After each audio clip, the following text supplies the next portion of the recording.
ಕೋಲಾರ ಜಿಲ್ಲೆಯ ಶ್ರೀನಿವಾಸಪುರ ಪಟ್ಟಣದ ಕಟ್ಟೆ ಕೆಳಗಿನ ಪಾಳ್ಯದ ಬಳಿ ಹಮ್ಮಿಕೊಂಡಿದ್ದ ಸರ್ಕಾರದ 5 ಗ್ಯಾರಂಟಿ ಯೋಜನೆಗಳ ಫಲಾನುಭವಿಗಳ ಹೋಬಳಿ ಮಟ್ಟದ ಸಮಾವೇಶ ಹಾಗೂ ವಿವಿಧ ಕಾಮಗಾರಿಗಳಿಗೆ ಶಾಸಕ ಜಿಕೆ ವೆಂಕಟಶಿವರೆಡ್ಡಿ ಚಾಲನೆ ನೀಡಿದರು. ಇನ್ನು ಸಮಾವೇಶದಲ್ಲಿ ಅರ್ಹ ಫಲಾನುಭವಿಗಳಿಗೆ ವಿವಿಧ ಇಲಾಖೆಗಳಿಂದ ಕೃಷಿ ಪರಿಕರಗಳನ್ನು ವಿತರಿಸಲಾಯಿತು. ಇನ್ನು ಈ ಸಂದರ್ಭದಲ್ಲಿ ಮಾತನಾಡಿದ ಅವರು, ಒಂದೇ ಸ್ಥಳದಲ್ಲಿ ಭೂಮಿ ಪೂಜೆ ಮಾಡುತ್ತಿರುವ ಬಗ್ಗೆ ಬೇಸರ ಪಡಬೇಡಿ.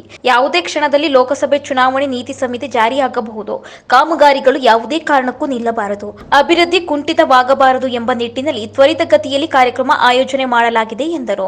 ಇನ್ನು ಯಾವುದೇ ಗ್ರಾಮಗಳಲ್ಲಿ ಕುಡಿಯುವ ನೀರಿನ ಸಮಸ್ಯೆ ಇದ್ದರೆ ತಿಳಿಸಿ, ನೀರಿನ ಸಮಸ್ಯೆ ನೀಗಿಸಲು ನಾವು ಸಿದ್ಧರಿದ್ದೇವೆ ಎಂದರು.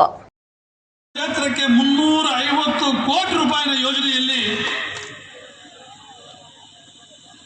ಸುಮಾರು 400 ಚಿಲ್ಲರೆ ಗ್ರಾಮಗಳಿಗೆ ಎಲ್ಲ ಕೂಡ ಕುಡಿಯುವ ನೀರಿನ ಯೋಜನೆಯನ್ನ ಕೊಟ್ಟಿದ್ದಾರೆ. ಇವತ್ತು ಎಲ್ಲ ಕಡೆ ನಾನು MLA ಅವರು ಹೋಗಿ ಈಗಾಗಲೇ ಅನೇಕ ಗ್ರಾಮಗಳಿಗೆ ನಾನು ಭೇಟಿ ಕೊಟ್ಟಿದ್ದೇನೆ, ಪೂಜೆ ಸಲ್ಲಿಸಿದ್ದೇನೆ, ಪ್ರಾರಂಭ ಮಾಡೋದಕ್ಕೆ ಕ್ರಮ ಕೈಗೊಂಡಿದ್ದೇವೆ. ಇನ್ನು ಉಳಿದ, ಯಾಕಂದ್ರೆ ನಾಳೆ ನಾಳಿದ್ದು ಚುನಾವಣಾ ದಿನಾಂಕ ಘೋಷಣೆ ಆಗುತ್ತೆ, ಮತ್ತೆ ಅದರಿಂದ ನಾನು ಇಲ್ಲೇ ಪೂಜೆ ನೆರವೇರಿಸಿದ್ದೇವೆ. ಅದಕ್ಕೆಲ್ಲ ಕೂಡ ಇವತ್ತು ಎಲ್ಲ ಗ್ರಾಮಗಳಿಗೂ ಕೂಡ 100ಕ್ಕೆ 100ರಷ್ಟು ಕೂಡ ಇವತ್ತು ಈ ಒಂದು ಕುಡಿಯುವ ನೀರಿನ ಯೋಜನೆಯನ್ನ ಪ್ರಾರಂಭ ಮಾಡ್ತೇವೆ. ಅದಕ್ಕೆ ಸಂಬಂಧಪಟ್ಟ ಯಾರು ಗುತ್ತಿಗೆದಾರರಿದ್ದಾರೆ ಅವರು ಬರ್ತಾರೆ, ತಮ್ಮನ್ನು ಭೇಟಿ ಮಾಡ್ತಾರೆ. ತಾವೆಲ್ಲ ಎಲ್ಲ ಗ್ರಾಮಗಳಿಗೂ ನಾನು ಮತ್ತೆ ಭೇಟಿ ಮಾಡ್ತೇನೆ. ಚುನಾವಣೆ ಆದಮೇಲೆ, ಕೆಲಸಗಳಾದಮೇಲೆ ಪ್ರಾರಂಭ ಮಾಡೋದಕ್ಕೆ ತಮ್ಮನ್ನೆಲ್ಲ ಕೂಡ ಭೇಟಿ ಮಾಡ್ತೇನೆ.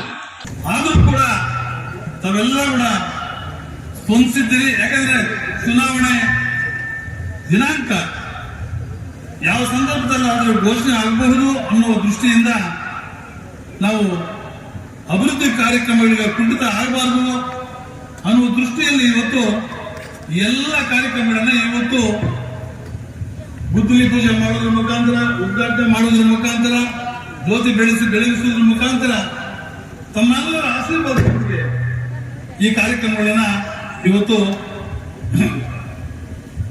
ಪ್ರಾರಂಭ ಮಾಡಿದ್ದೇವೆ.